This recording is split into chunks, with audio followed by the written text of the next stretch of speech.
নিজস্ব সংবাদদাতা, রামপুর হাট, 14ই জুলাই।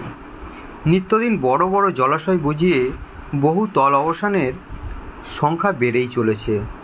এর প্রভাব পড়ছে রামপুর হাট শহরেও।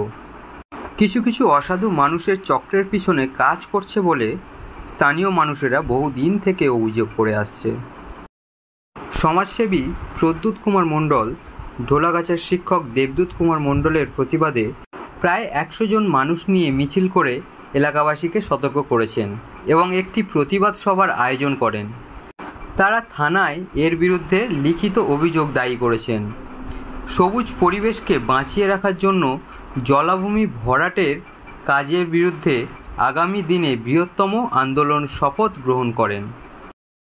স্থানীয় কাউন্সিল এই প্রতিবাদের কথা মন দিয়ে শুনছিলেন এবং আশ্বস্ত করছেন নতুন কোনো জলাশয়ে ভরাটকরণ হলে তিনি আটকাবেন। থানার ওসি সাহায্যের হাত বাড়ানোর আশ্বস্ত করছেন। বিডিও বলছেন, যতদিন না মানুষ এই বিষয়ে সচেতন হবেন না ততদিন কিছু অসাধু লোক খারাপ কাজ করতেই থাকবে।